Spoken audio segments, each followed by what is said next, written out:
ACP Shri Vijay ढोल साहब का हार्दिक स्वागत और अभिनंदन है एक्यूप्रेशर शोध प्रशिक्षण उपचार संस्थान प्रयागराज में।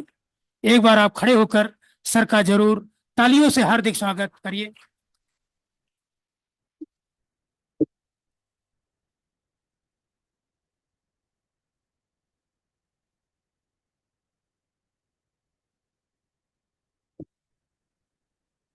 संस्थान के अध्यक्ष श्री जेपी अग्रवाल सर, हार्दिक स्वागत अभिनंदन है। और संस्थान के डायरेक्टर एवं प्रिंसिपल श्री ए के द्विवेदी सर का मंच पर हार्दिक स्वागत और अभिनंदन है। और कोर्स डायरेक्टर इस इंटर्नशिप के प्रोफेसर प्रभात वर्मा जी का हार्दिक स्वागत और अभिनंदन है। संस्थान के registrar Shri Manmohan Cole sir का हार्दिक स्वागत और अभिनंदन है। कॉलेज के वाइस प्रिंसिपल श्री राम कुमार शर्मा जी का हार्दिक स्वागत और अभिनंदन है। इंटरनेशनल कोऑर्डिनेटर श्री विशाल जायसवाल जी का हार्दिक स्वागत और अभिनंदन है। प्रोफेसर आलोक कमलिया जी, प्रोफेसर राजेश वर्मा जी, प्रोफेसर अभय जी का हार्दिक स्वागत और मैडम उर्वशी उपाध्याय जी का भी हार्दिक स्वागत और अभिनंदन है। तो हम लोग साथियों कोई भी काम शुरू करते हैं तो सबसे पहले गणपति पूजा से करते हैं। तो आदरणीय श्रद्धेय सर से निवेदन है कि गणपति पूजा करके हम लोग इसको करें।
संस्थान के डायरेक्टर श्री ए के द्विवेदी सर से निवेदन है कि माइक संभालने का कष्ट करें।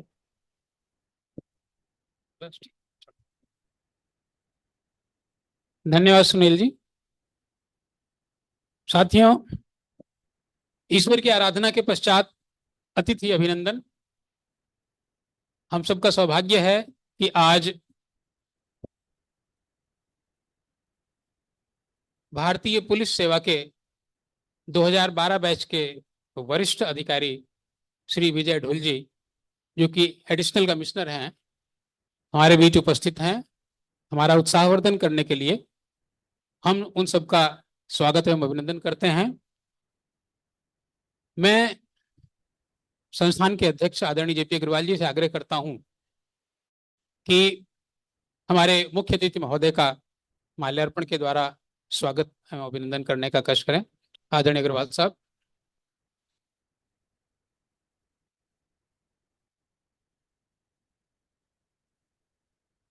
संस्थान के महासचिव महोदय से भी आग्रह है, कृपया माल्यार्पण के द्वारा हमारे मुख्य अतिथि महोदय का अभिनंदन करने का कष्ट करें।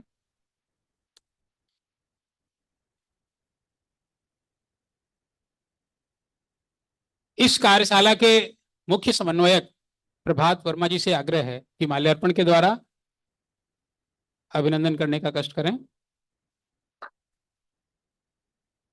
मैं संस्थान के अध्यक्ष आदरणीय अग्रवाल साहब एवं महासचिव महोदय से आग्रह करता हूं कि शाल उठाकर हमारे अतिथि का स्वागत करने का कष्ट करें, दोनों लोग मिलकर।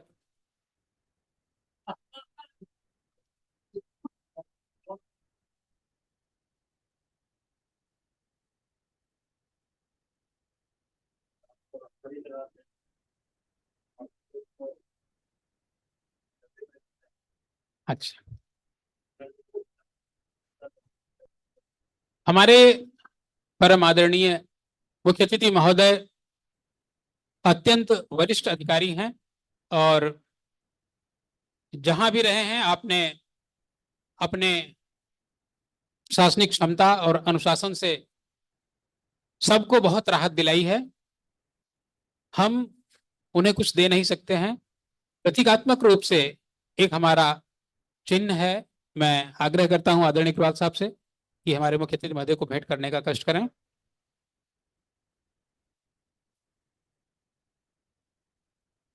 पुस्तकों का एक सेट है, जब भी सर को समय मिलेगा अध्ययन करेंगे तो निश्चित रूप से हमारे विषय में, हमारे इस विधा के विषय में जानेंगे।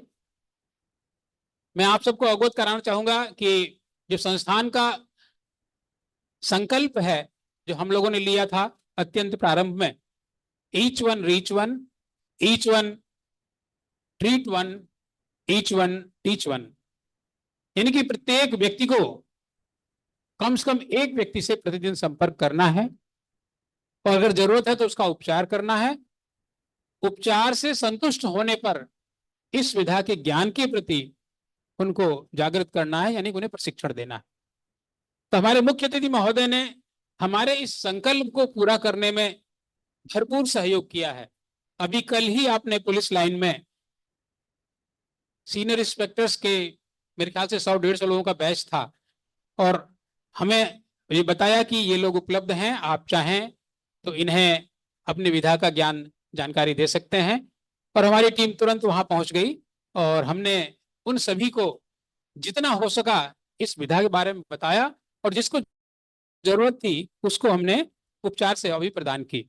तो ये ऐसे हमारे मुख्य अतिथि, हमें पूरा विश्वास है कि आप इस क्रम को निरंतर जारी रखेंगे और हमें अवसर आपके माध्यम से मिलता रहेगा कि हम जहां भी रहेंगे, जो भी नवागंतुक यहाँ पे आएंगे, उन्हें इस विधा की, इस ईश्वरीय विधा की जानकारी दी जाए, जो कि अत्यंत विलक्षण और कठिन परिस्थितियों में भी इसका उपयोग कर सकेंगे। मैं सर को ये बताना चाहूंगा कि एक्यूप्रेशर ही एकमात्र ऐसी विधा है जिसमें किसी औषधि की जरूरत नहीं होती। सारी औषधि, सारी मेडिसिन हमारे शरीर में ही विद्यमान है, बस पहचान के जागृत करने की जरूरत है। जो हमारे चेतन बिंदु हैं उन पर दबाव देकर ऊर्जा को जागृत करके हम जटिल से जटिल बीमारियों का बहुत ही सरलता पूर्वक उपचार निरंतर कर रहे हैं। और यह ज्ञान अगर हमारे आरक्षी बल के लोगों को मिल जाए, अत्यंत कठिन परिस्थितियों में सुबह दोपहर शाम रात जाला गर्मी बरसात हमेशा वो उपलब्ध रहते हैं ड्यूटी पर। अगर उन्हें कोई तकलीफ होती है तो उनके पास ये सुविधा नहीं है कि कोई चिकित्सक वहां पे एक्सपर्ट बैठा हुआ है उनकी मदद करे। तो अगर स्वयं उनको ये जानकारी है तो वो कुछ भी साधन उपलब्ध है, अपना हाथ तो उपलब्ध है ही है, अपने हाथ से उस बिंदु का पहचान करके उस पर दबाव देकर अपना और अपने साथी का उपचार कर सकते हैं। हमारे मिश्रा जी हैं जो कि यहाँ पे एडिशनल एसपी थे, उन्होंने हमारी बाकायदा ट्रेनिंग ली है। उन्होंने हमें बताया था कि एक बार ऐसा हुआ कि वो लखनऊ से लौट रहे थे और रास्ते में कहीं उन्होंने देखा कि एक्सीडेंट हुआ है और जो 2 लोग उसमें सवार थे वो लगभग बेहोशी की हालत में थे। उन्होंने जाके देखा तो उन्हें ये लगा कि अगर बहुत देर तक सहयोग नहीं मिल पाया तो इनको दिक्कत हो सकती है, इनको जान का खतरा हो सकता है। तत्काल उन्हें सूचित तो कर दिया एम्बुलेंस के लिए, लेकिन उन्हें लगा कि शायद ये उतनी देर इंतजार न कर सके, तो उन्होंने स्वयं अपने ज्ञान का उपयोग किया और उनको वहां पे तत्काल ट्रीटमेंट दिया। और उस ट्रीटमेंट का परिणाम ये हुआ कि एम्बुलेंस आने तक वो दोनों चैतन्य हो गए और स्वयं उठ के जाके एम्बुलेंस में वो बैठे। तो ये ज्ञान इतना उपयोगी है, खासकर हमारे उन साथियों के लिए जो अत्यंत कठिन परिस्थितियों में 24 आवर्स राउंड द क्लॉक हमारी मदद के लिए तत्पर रहते हैं। मैं आग्रह करता हूं सुनील मिश्रा जी से कि इस कार्यक्रम को और आगे बढ़ाने का कष्ट करें।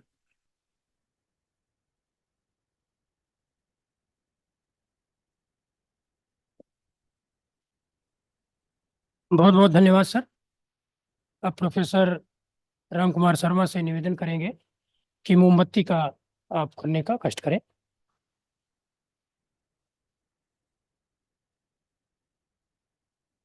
थोड़ा तेज। धन्यवाद मिश्रा सर। मेरी आवाज आ रही है? चलिए, सबसे पहले मैं मंच पर उपस्थित आज के परम आदरणीय मुख्य अतिथि महोदय एडिशनल कमिश्नर साहब का स्वागत एवं अभिनंदन करता हूं, नमन करता हूं। साथ ही मंच पर उपस्थित श्रीदेव अग्रवाल सर, श्रीदेव द्विवेदी सर, कुल साहब और जो हमारे अन्य साथी हैं, उन सब का भी मैं स्वागत करता हूं और नमन करता हूं। जैसा कि सुनील मिश्रा जी ने मुझे यहाँ पे बुलाया है और शायद उन्होंने बोला वो आपको सुनाई नहीं दिया, तो मुझे इसलिए यहाँ पे बुलाया गया कि कोई भी कार्य जब होता है तो उसके पहले आपको एक संकल्प लेना होता है। जब भी आप कुछ शुभ कार्य करते हैं तो निश्चित रूप से संकल्प के साथ करते हैं। संकल्प ये होता है कि जो भी हम कार्य कर रहे हैं वो कार्य अच्छी तरह से पूर्ण हो और उसमें हम अपना पूरा योगदान दें, पूरी सामर्थ्य के साथ उस कार्य को करें। और आप जानते हैं परिणाम की चिंता के लिए कहा गया है कि नहीं करनी चाहिए, परिणाम तो मिलेगा ही, आपको कर्म करना है। तो ये जो परंपरा है संकल्प दान की, ये जो भी हमारे कार्यक्रम होते रहे हैं इसके पहले, छोटे बड़े ट्रेनिंग प्रारूप जो भी रहे हैं, सभी में संस्थान के अध्यक्ष महोदय का यह दायित्व होता है संकल्पित कराने का। श्रीमान खेमका सर संकल्प दान कराते रहे, लेकिन उनके जाने के बाद, फिजिकली जाने के बाद, ये जिम्मेदारी निश्चित रूप से हमारे वर्तमान अध्यक्ष महोदय श्री अग्रवाल सर की है और रही है, लेकिन सर ने यह दायित्व मुझे दिया और तब से मैं संस्थान की तरफ से सर के प्रतिनिधि के रूप में संकल्प दान करा रहा हूं, कराता आ रहा हूं। तो ये मेरा भी सौभाग्य है कि मुझे ये अवसर मिलता है कि मैं सर की तरफ से संकल्पित कराऊं, संस्थान की तरफ से आप सभी को संकल्पित कराऊं। संकल्प तब पूर्ण होता है जब आप अनुशासन में होते हैं, और अनुशासन के प्रतीक के रूप में आज हमारे बीच जो डिपार्टमेंट है, डिपार्टमेंट के प्रमुख हैं, आप जानते हैं पुलिस डिपार्टमेंट अनुशासन के लिए जाना जाता है, और शायद इस बात को बताने के लिए ही सर हमारे बीच में है। आपकी जो कार्यशाला संचालित होगी इसमें आप सभी संकल्पित होके और अनुशासन के साथ आगे बढ़ेंगे और जिस उद्देश्य से आए हैं उस उद्देश्य को आप पूरा करेंगे। तो अब मैं संकल्प कराने से पहले खेमका सर की कुछ पंक्तियां पढ़ूंगा। श्री खेमका सर की स्वरचित पंक्तियां थी, उनके अपने विचार थे और वो निश्चित रूप से उन पंक्तियों को हर ट्रेनिंग प्रोग्राम में कहते थे, सुनाते थे, और उसका उद्देश्य यही था कि जिस कार्य में हम लोग लगे हैं, मानव सेवा के कार्य में लगे हैं, ये मानव सेवा का कार्य सभी लोग अपने अपने तरीके से कर रहे हैं। एक पक्ष हम हैं और दूसरा पक्ष हमारे बीच उपस्थित हैं मुख्य अतिथि महोदय, जो दूसरे पक्ष के रूप में आप देख सकते हैं कि समाज में किस तरह से जो है व्यवस्था बनी रहे और किस प्रकार की सेवाएं अपनी प्रदान करते हैं आप लोग, ये सराहनीय है। ये निश्चित रूप से ये भी अपने तरीके से मानवता की सेवा करते हैं और हम अपने तरीके से स्वास्थ्य के क्षेत्र में करते हैं। तो वो जो कविता थी उसका उद्देश्य यही था है कि जो भी लोग अपना कार्य कर रहे हैं सेवा का, वो बहुत ही महान कार्य है और किसी को क्रिटिसाइज करने की आवश्यकता नहीं है। यहाँ तात्पर्य ये था कि जो अन्य विधियां, अन्य पैथेज जो हैं, जो ट्रीटमेंट प्रोवाइड कर रही हैं, वो सभी महान है, किसी को क्रिटिसाइज करने की आवश्यकता नहीं है। सब कार्य कर रहे हैं, एक कार्य कर रहे हैं, सेवा का कार्य कर रहे हैं। सिर्फ आपको अपना काम करना है, दूसरे की बुराई नहीं करनी है। वो यही बात बताती है और मैं उन पंक्तियों को पढ़ूंगा ताकि आप भी उससे परिचित हो सकें और इस बात को अपने जहन में बैठा सकें कि हम जो कर रहे हैं वो एक महान कार्य तो है, लेकिन किसी बुराई के साथ नहीं हो सकता। वो पंक्तियां हैं कि यात्रा करने में चला, ये हमारी एक यात्रा है और यात्रा हमेशा चलती रहती है। यात्रा करने में चला पर्वत शिखर की ओर, देखा चारों ओर तो यात्री दिखे चहुओर। यात्रा करने में चला पर्वत शिखर की ओर, देखा चारों ओर तो यात्री दिखे चहुओर। मेरी दिशा कुछ और थी, उनकी दिशा कुछ और, सोचा मैंने ये मूर्ख हैं गलत मार्ग की ओर। वर्षों चलकर जब मैं पहुंचा पर्वत शिखर के छोर, बैठे देखा इन मूर्खों को उसी शिखर के छोर। तो जाना जग में है मूड कहाँ, तो जाना जग में है मूड कहाँ, मेरे सिवा कोई और, यही तो वो सूत्र है जो पहुंचाएगा उस ओर। आप इन पंक्तियों को सुन के और इसके भाव को समझ पा रहे होंगे कि सब उसी पे, उसी यात्रा पे हैं और हमसे पहले कोई पहुंच गया तो निश्चित रूप से हम बाद में पहुंच रहे हैं और वहां देख रहे हैं कि ये तो जिसको हम क्रिटिसाइज कर रहे थे, जिसको हम कह रहे थे कि ऐसा है वैसा है, ठीक नहीं है, वो भी वहां पहुंचा हुआ है, वो अपने तरीके से कर रहा है, उसके बारे में हमें पूरी जानकारी नहीं है। तो अब मैं संकल्पित कराऊंगा आप लोगों को और मैं संकल्प पढ़ूंगा, उस संकल्प को आप सभी दोहराएंगे मेरे साथ साथ।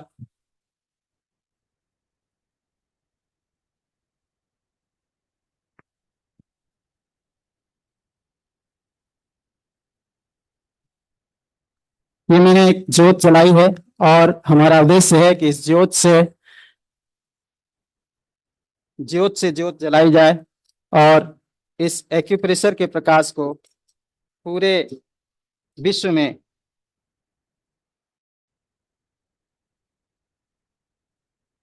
मानव की सेवा के लिए, कराती तड़पती सेवा के लिए फैलाएं, जिससे सभी का कष्ट, सभी का रोग, शारीरिक और मानसिक दूर हो।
अब इस ज्योति को, इस कैंडल को अपने दाहिने हाथ में लेकर ऊपर कर लेंगे थोड़ा सा, और मैं संकल्प पढ़ूंगा, संकल्प आप दोहराएंगे। मैं संकल्प लेता हूं कि इस इंटर्नशिप कार्यशाला में दीक्षित एवं प्रशिक्षित होने के पश्चात अपना, अपने परिजनों का तथा समाज के लोगों का उपचार इस विधा के माध्यम से करूंगा। मैं इस ईश्वरीय विधा का प्रचार प्रसार तो करूंगा, लेकिन उपचार की, किसी अन्य विधा की बुराई नहीं करूंगा। ईश्वर मेरी मदद करे। आप सभी को बहुत बहुत धन्यवाद। अब आगे के कार्यक्रम को बढ़ाने के लिए प्रोफेसर सुनील मिश्रा जी को आमंत्रित करता हूं।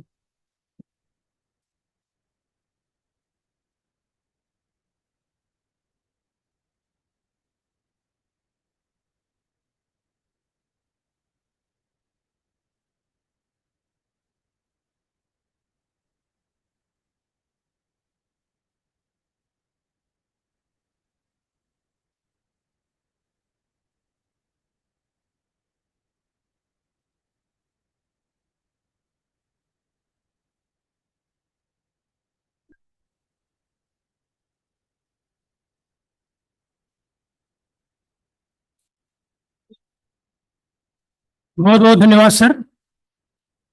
अब मैं आदरणीय सर से रिक्वेस्ट करूंगा कि हम सभी को आशीर्वचन देने का कष्ट करें।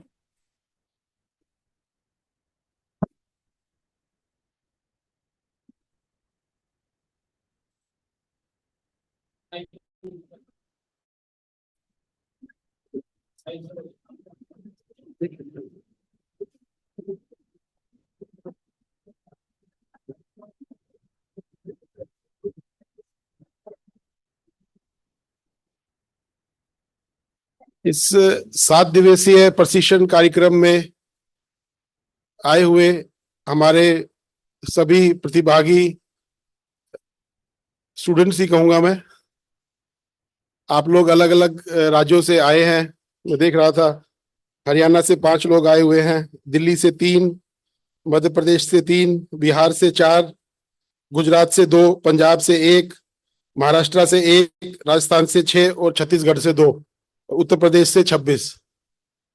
इसके अलावा कम से कम इतने लोग और होंगे जो आना चाह रहे होंगे, लेकिन किसी वजह से, अपने निजी कारणों से, पारिवारिक कारणों से वो नहीं आ पाए होंगे। मौसम भी थोड़ा इस वक्त साथ नहीं दे रहा है और काफी ज्यादा सैकड़ों लोग ऑनलाइन जुड़े हुए हैं। तो सबसे पहले तो मैं आप लोगों के इस जज्बे को मैं सलाम करता हूं कि आप सब लोग अपनी बाकी व्यवस्थाओं के बावजूद, अपनी बाकी जिम्मेदारियों के बावजूद आप इस विधा को सीखने का आप कोशिश कर रहे हैं। उम्र के उस पड़ाव में जहाँ पे आदमी एक तरह से लर्निंग प्रूफ हो जाता है कि अब मुझे कुछ नहीं सीखना, जो सीखना था सीख लिया। तो इसके लिए आप सभी लोगों को मैं बहुत बहुत बधाई देता हूं। जितने भी हमारे पार्टिसिपेंट्स हैं, जो बच्चे आपके पीछे बैठे हैं, जो यहाँ के रेगुलर स्टूडेंट्स हैं, वो तो अभी उस उम्र में हैं जिस उम्र में हम लोग सीखते हैं। अब कॉलेज पास करके आए हैं, कुछ बच्चे स्कूल पास करके आए हैं, लेकिन आप सभी लोग, आप में से कुछ लोग तो 50+ भी हैं। इस उम्र में आप एक नई चीज सीखना चाहते हैं, तो कहीं ना कहीं ये आपके अंदर की इच्छा शक्ति और आपके अंदर की जो इसे कहते हैं कि जीवन के प्रति आपके अंदर जो एक समर्पण की भावना है, उसको दर्शाता है। आप सब लोगों को बहुत बहुत शुभकामनाएं और आप सब लोगों का बहुत बहुत अभिवादन। मैं आदरणीय श्री JP अग्रवाल जी का बहुत बहुत एहसानमंद हूँ कि आपने आज मुझे यहाँ पे बुलाया और आप सब लोगों से इस तरह रूबरू होने का मौका दिया। हमारे संस्थान के सभी सम्मानित जो हमारी फैकल्टी है, जो मैनेजमेंट के लोग हैं और जो थेरेपिस्ट हैं, आप सभी का भी बहुत बहुत धन्यवाद। मैं ज़्यादा कुछ जानता नहीं हूँ एक्यूप्रेशर के बारे में, लेकिन जो थोड़ा बहुत मेरे को अग्रवाल जी के सानिध्य में मुलाकात होने से जो थोड़ी बहुत जानकारी मिली है, उसी के बारे में मैं ये कहना चाहूँगा कि आप लोग यहाँ पे आए हैं 1 हफ्ते की अपनी प्रैक्टिकल ट्रेनिंग के लिए, तो बाकी चीज़ें तो आप सीखेंगे यहाँ पे, आपके चाहे ट्रेडिशनल चाइनीज मेडिसिन हो या इंडियन अपना आयुर्वेद हो या सुजोग थेरेपी हो, उसके सब मेरिडियन पॉइंट्स और आपकी लाइफ एनर्जी कैसे मूव करती है, क्या ब्लॉकेज है, किधर किसको प्रेस करना है, वो तो सब आप सीखेंगे ही। लेकिन मैं ये और कहना चाहूंगा कि यहाँ से आप थोड़ा सा सेवा भाव के बारे में भी इस कॉलेज को, मतलब इस संस्थान से आप देख के जाइएगा कि किस तरह आदरणीय खेमका साहब, जो अभी हमारे बीच नहीं है, वह अभी वर्तमान में अग्रवाल साहब और उनके बाकी सभी साथी किस तरह सेवा भाव के साथ, समर्पण के साथ इस इंस्टीट्यूट को चला रहे हैं। और बिना कोई, जिसे कहते हैं कि आज के टाइम पे जहाँ पे हर चीज इतनी कमर्शियलाइज हो गई है, हर व्यक्ति अपना मुनाफा अधिक से अधिक करना चाहता है, फायदा अधिक से अधिक, कोई भी काम करता है तो पहले ये देखता है कि इसमें मुझे क्या रिटर्न मिलेगा, what will be my return of investment, ROI, क्या रिटर्न मुझे मिलेगा तो मैं इसमें इन्वेस्टमेंट करूं। और वो मतलब बिना इस बात में सोचे कि भाई हमें, वो सोचते कि भाई इसमें तो हमारे को जनता की सेवा करने का मौका मिल रहा है, और ये अपने संसाधनों से, अपने निजी संसाधनों से, और जितने भी हमारे सभी थेरेपिस्ट हैं सब पूरे समर्पण सेवा भाव के साथ और बहुत ही मिनिमम अपना सैलरी के साथ आप सब लोग काम करते हो, दिन रात काम करते हैं। पिछले 6 महीने में जब मैंने ज्वाइन किया था तब माघ मेला, यहाँ पे एक एनुअल मेला चलता है जिसमें कई करोड़ लोग आते हैं। कुंभ मेले का एक छोटा वर्जन आप समझ सकते हैं उसको, लेकिन क्योंकि आबादी बहुत ज्यादा है उत्तर प्रदेश में और बाकी नॉर्थ इंडिया में, तो बहुत लोग उसमें आते हैं, करोड़ों की संख्या में लोग आते हैं। तो आप लोगों ने वहां पे कैंप लगाया था, तो मैंने वहां पे आपको पहली बार देखा था जनवरी के महीने में। तो जिस सेवा भाव से आप लोग काम कर रहे हैं, तो मेरा आप सबसे अनुरोध है विशेष रूप से कि सेवा भाव का भी एक अंश आप अपने साथ इस 7 दिन की ट्रेनिंग के बाद लेके जाइएगा। ये आपके बहुत काम आएगा। जो व्यक्ति आपके पास आ रहा है, हो सकता है कि उससे पहले वो बाकी जितनी भी हमारी फील्ड्स है मेडिसिन की, चाहे एलोपैथी हो, चाहे होम्योपैथी हो, चाहे आयुर्वेद हो, या और भी कोई भी यूनानी पद्धति हो, उन सब से कहीं ना कहीं वो घूम के ही आपके पास आया है। बहुत कम लोग इतने जागरूक हैं जिनको इसके बारे में मालूम है, एक्यूप्रेशर के बारे में, कि वो पहली बार में ही सीधा एक्यूप्रेशर के ऊपर आएंगे। तो कहीं ना कहीं उसका जो विश्वास है, या उसको जो एक तरह से वो हर जगह से हार मान के आपके पास आया है। और ऐसे हमारे पास अनगिनत उदाहरण है जिसमें एक्यूप्रेशर ने असाध्य रोगों को भी ठीक किया है, और आपको ट्रेनिंग के टाइम पे दिखाएंगे। यहाँ पे इस शहर के कई नामी गिरामी डॉक्टर्स हैं जो एलोपैथिक स्ट्रीम के डॉक्टर्स हैं, सर्जन्स हैं, उन्होंने इस बात को डॉक्यूमेंट किया है। और मेरे ख्याल से सर आप उनका भी इसमें आप रखेंगे आपके सेशंस के टाइम पे। तो मुझे पूरा यकीन है कि ये आपका जो 7 दिन का एक आप लोगों ने एक ट्रेनिंग आपकी यहाँ पर है, और बहुत ही फ्रूटफुल होगी, और आप लोग बहुत अच्छी तरह से इसको सीख के जाएंगे। और जो अभी थोड़ी देर पहले जो उद्घोषक महोदय ने कहा था, each one reach one, each one teach one and each one treat one, इस संकल्प के साथ आप लोग यहाँ से जाएंगे। और एक्यूप्रेशर की इस हमारी जो पद्धति है, जो कि हजारों साल पुरानी है, और यहाँ पर इस इंस्टीट्यूट में आयुर्वेदिक जो हमारी पद्धति, उसके साथ साथ चाइनीज और सुजोग को भी उन्होंने मिश्रित करके आप लोगों को एक तरह से एक हाइब्रिड मॉडल पे आप लोगों को इनपुट दिए जाएंगे। तो मुझे पूरा यकीन है कि आप समाज में एक अच्छे नागरिक के रूप में, एक अच्छे एक्यूप्रेशर थेरेपिस्ट के रूप में अपनी सेवाएं देंगे। और इन्हीं सब बातों के साथ मैं पुनः आप सब लोगों का एक तो प्रयागराज में स्वागत करता हूं, और जैसा आपको समय मिले तो आसपास काफी जगह हैं जो देखने लायक है, आप उनको भी जरूर देख के जाइएगा। एक सप्ताह बहुत ज्यादा लंबा समय नहीं होता है, लेकिन एक सप्ताह में आप काफी कुछ एक क्षेत्र के बारे में जान सकते हैं, देख सकते हैं। और पुनः आप सभी लोगों का बहुत बहुत स्वागत है और अभिनंदन है। Thank you.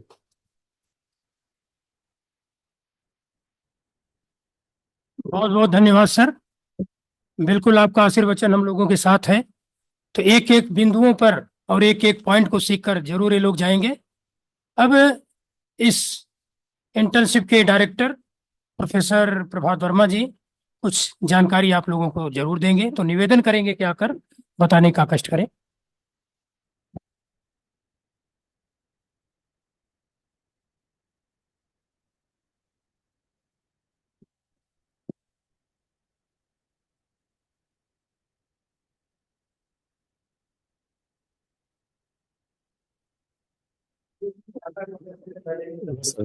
सर आपने अपनी महत्वपूर्ण समय दिया हम लोगों को। आदरणीय सर को जाना, धन्यवाद।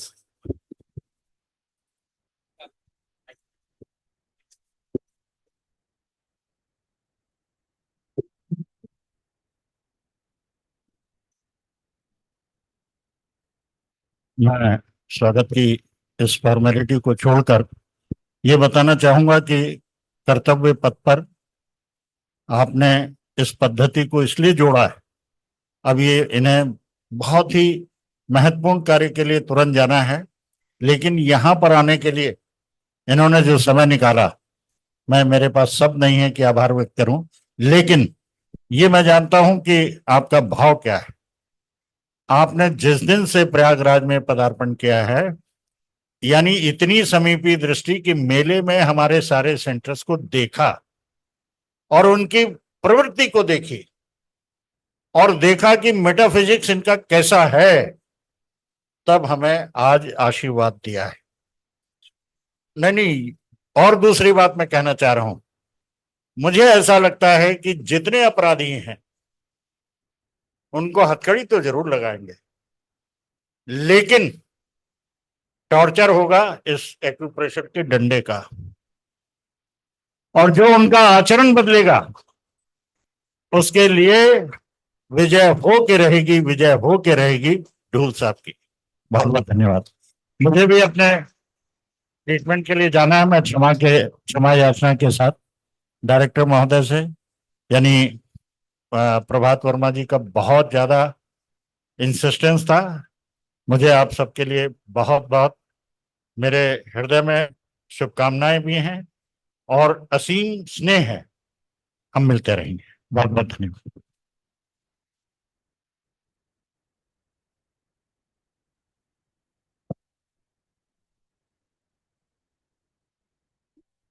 धन्यवाद सर।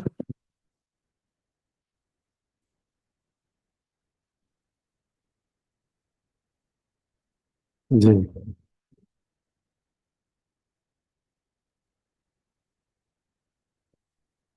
हम लोगों को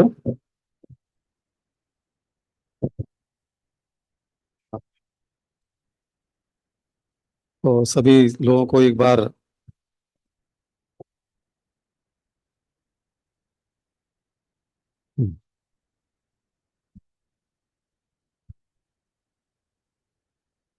सभी साथियों को एक बार फिर से नमस्कार। हम लोग सुबह मिले थे, क्लास में मिलते हैं, एक बार हम लोग रूबरू मिल रहे हैं। बहुत सारे साथी हमारे ऑनलाइन भी हैं, जुड़े हुए हैं। उन सभी का भी इस वर्कशॉप में स्वागत है, अभिनंदन है। और हम लोगों ने सबसे पहले बुद्धि ज्ञान के, आवाज साफ नहीं आ रही, धीरे धीरे आएगी। जैसे जैसे हम लोग आगे बढ़ेंगे ना, तो जितनी गंदगी है वो सब साफ होगी और सारी आवाजें साफ होंगी। अब आ रही है? अब आ रही है? पीछे नहीं आ रही? अच्छा, हाँ, पीछे भी धीरे धीरे पहुंच रही है, यहाँ से चलेगी पहुंचेगी। पीछे वालों को, कितने लोग को आवाज नहीं आ रही? नहीं आ रही? पहुंच, अच्छा,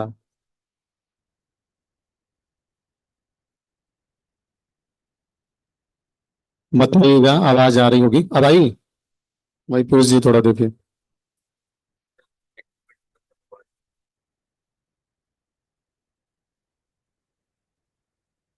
मुझे सुनेंगे, आएगी आवाज, मेरी आवाज ऐसे बिना माइक के भी पहुंचेगी।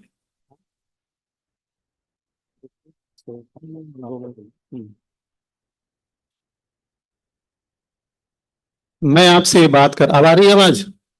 हाँ आएगी, मैंने कहा था आएगी। तो मैं आपसे बात ये कर रहा था कि हम लोग लगभग 6 दिन यहाँ पर साथ में रहेंगे। क्या करना है इन 6 दिनों में, कैसे करना है इन 6 दिनों में, क्या चीज सीख करके जाना है इन 6 दिनों में। तो हम लोग अलग अलग सेमेस्टर के हैं, पर जब हमारे पास कोई पेशेंट आता है वो हमसे ये नहीं पूछता कि आपने 2 सेमेस्टर किया है या 6 सेमेस्टर किया। उसका एक ही एम, एक ही टारगेट और एक ही उद्देश्य होता है कि मुझे ये प्रॉब्लम है, मुझे ये तकलीफ है, और आप टेबल के उस साइड में बैठे हुए हैं, तो मुझे ठीक करिए। उसका बस इतना ही काम होता है। अब आपकी ड्यूटी थोड़ी सी मुश्किल ये हो जाती है कि आपने 2 सेमेस्टर किया है, वो तीसरे वाला आ गया। आपने 4 वाला किया है, वो 5वें लेवल का आ गया। और उससे भी बड़ी मुश्किल ये होती है कि जो कुछ भी हमने सीखा है वो सारी की सारी चीजें थ्योरेटिकल सीखी हुई। हम पेशेंट के साथ कैसे काम करें? तो 2 तरह के लोग होते हैं साहब। एक तरह का वो होता है जो परिस्थितियों के अनुसार अपने निर्णय लेता है, और एक दूसरा उस तरह का होता है जो निर्णयों के हिसाब से परिस्थितियों को बदल देता है। स्थिति निर्णय लेने वाला गर्म बहुत मौसम है, अब की बार नहीं जाएंगे, अगली बार देखते हैं। मेरे हस्बैंड ने मना कर दिया है, अकेले जाओगी तो अकेले नहीं जाएंगे।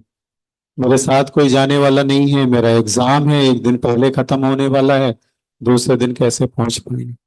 तो ऐसा निर्णय लेने वाला स्थितियों के हिसाब से निर्णय लेता है।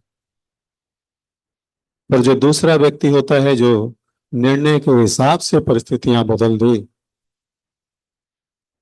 तो जो निर्णय के हिसाब से परिस्थितियां बदल दे, किसी निर्णायक निर्णय को लेने की क्षमता रखता हो,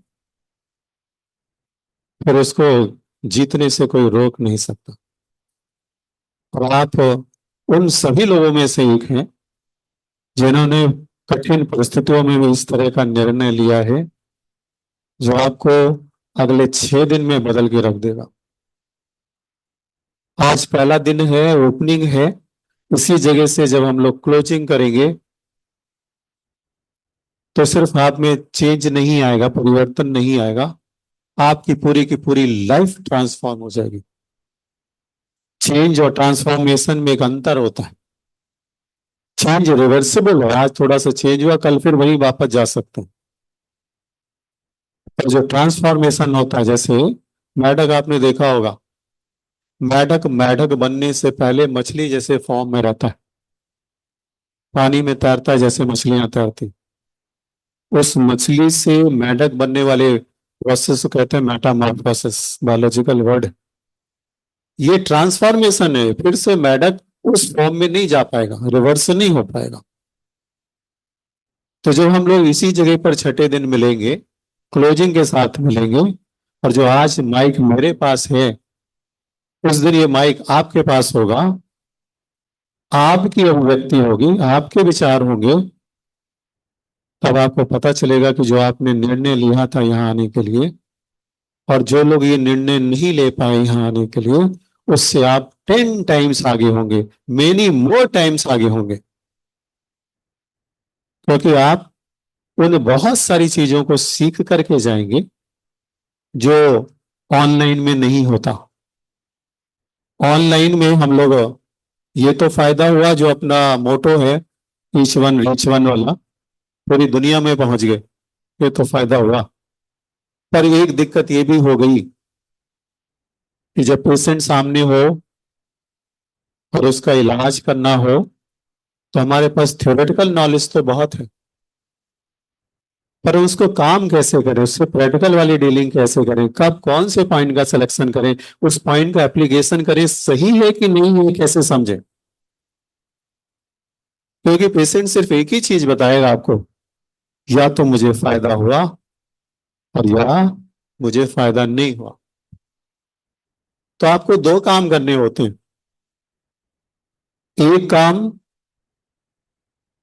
पेशेंट जो आया है उसकी जो प्रॉब्लम है, उसकी जो तकलीफ है, उसकी समस्या, उसको समझना, और ये समझना कि उसके पीछे रीजन क्या, उसके पीछे कारण क्या, ये समझना।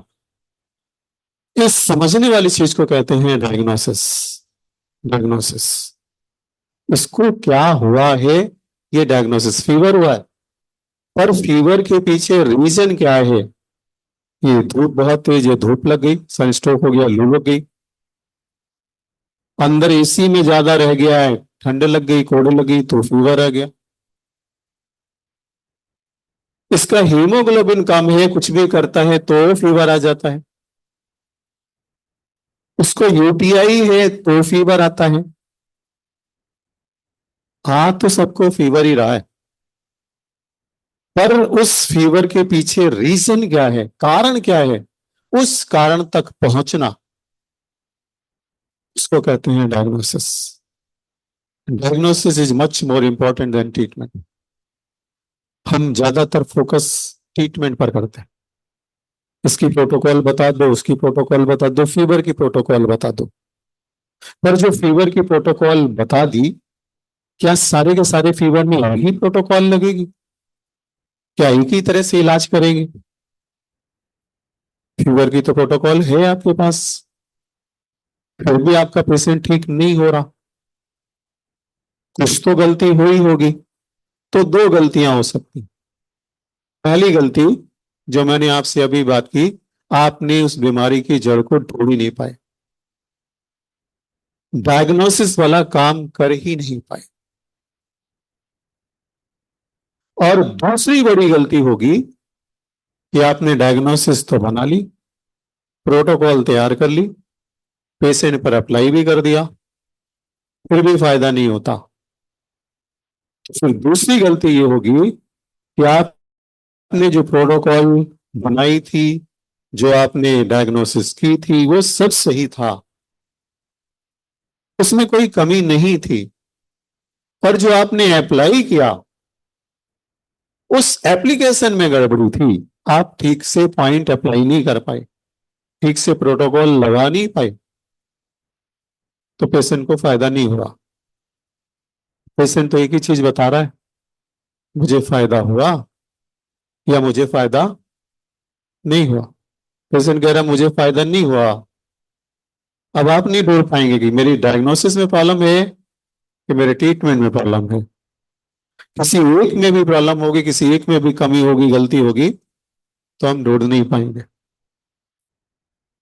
यहां जो हम लोग 6 दिन सीखने वाले हैं, जो दूसरा पार्ट है, एप्लीकेशन का पार्ट है, हम लोग उस पर फोकस करने वाले हैं, प्रैक्टिकल वाले पार्ट पर फोकस करने वाले हैं। और प्रैक्टिकल बिना थ्योरी के पॉसिबल नहीं। तो हम लोग थ्योरी उतनी पढ़ेंगे जितनी प्रैक्टिकल के लिए जरूरत हो। मेन फोकस अपना जहां पर होगा वो प्रैक्टिकल वाले पार्ट पर होगा।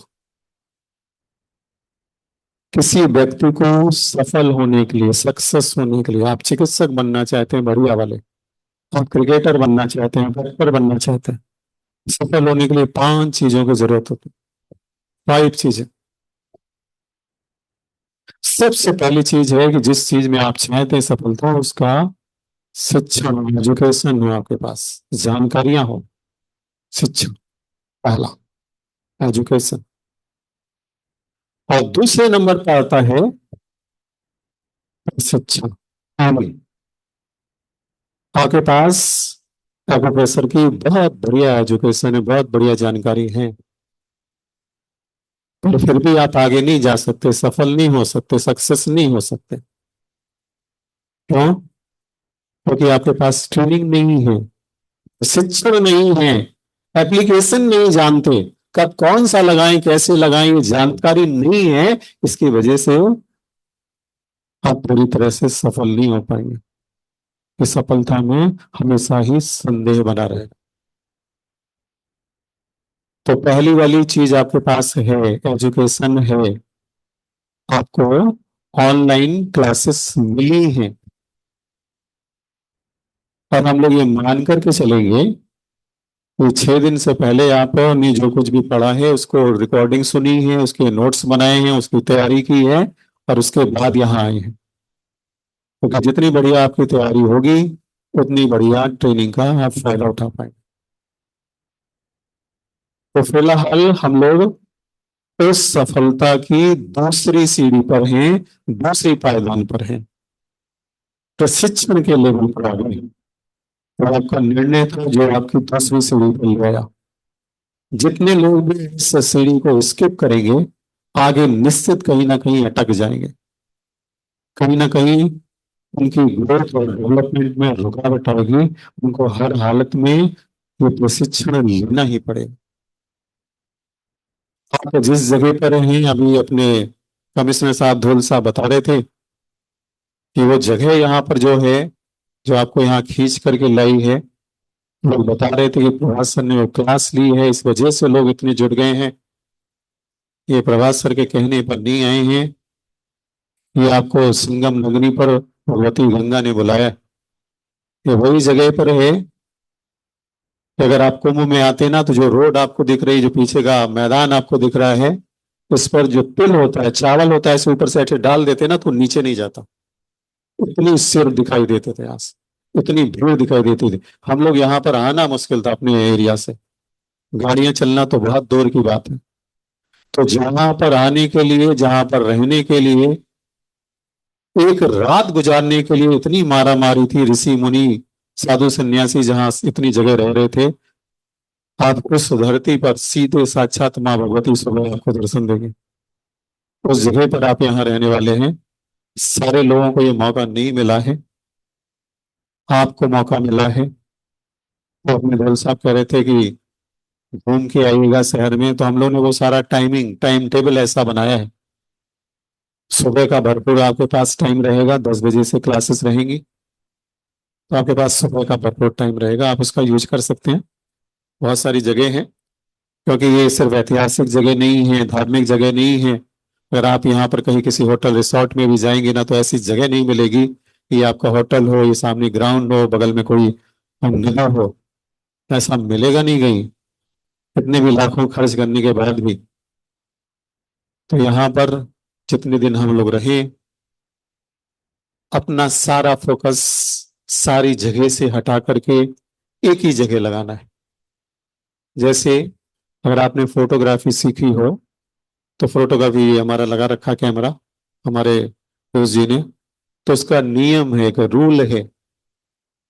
उसका नियम रूल ये है कि आप अच्छे फोटोग्राफर बनना चाहते हैं, तो ईजल पे काम करने से बेहतर है ज्यादा फोकस उसके व्यू फाइंडर और उसके लेंस पर काम करिए। लेंस का काम फोकसिंग है। लेंस जिस जगह पर फोकस कर देता है वही चीजें दिखती, अदरवाइज चीजें तो बहुत सारी होती। तो जब आप यहां आए हैं तो बहुत सारी चीजें आपको देखने को मिलेंगी।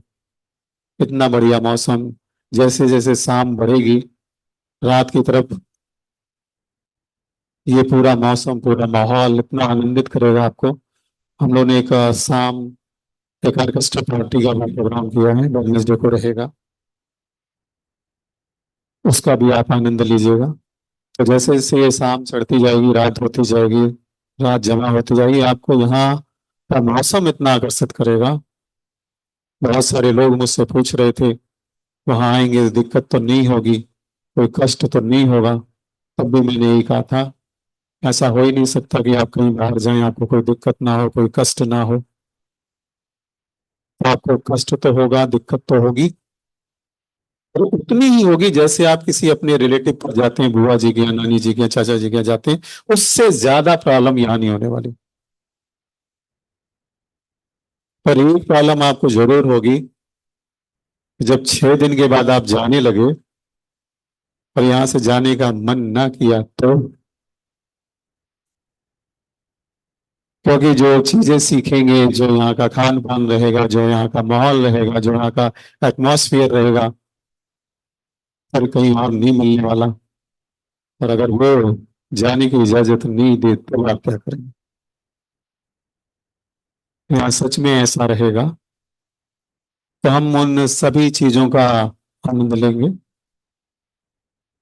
आपका एक समस्या और थी कि जो हमारी क्लासेस हैं, एग्जामिनेशन है, उसकी तैयारियां कैसे होंगी। मैंने आपके ग्रुप में टाइम टेबल दिया है, उसमें भी आपने देखा होगा क्लासेस का ड्यूरेशन भी ज्यादा है और बीच में गैप भी काफी है, इंटरवल भी काफी है, ब्रेक का टाइम भी बजे का है, और सुबह शाम का भी टाइम आपके पास काफी कुछ है। उसमें अपनी सारी एक्टिविटी जारी रखिएगा, रिकॉर्डिंग सुनिएगा, नोट्स बनाइएगा, प्रैक्टिकल करिएगा, तो ऑटोमेटिकली सारी चीजें पूरी होती जाएंगी। तो आज हम लोग इन्हीं चीजों को करेंगे। ये ओपनिंग का टाइम था, थोड़ा सा टाइम मैंने ले लिया है आप सभी का।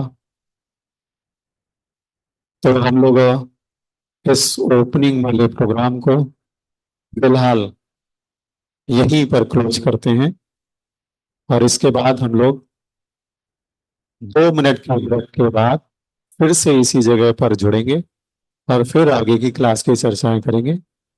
आप लोग बहुत दूर से, बहुत सारे लोग सीधे आकर के यहाँ बैठ गए हैं। तो फिलहाल हम लोग कितने मिनट का ब्रेक रखें? आप जितना बताइए उतने मिनट का।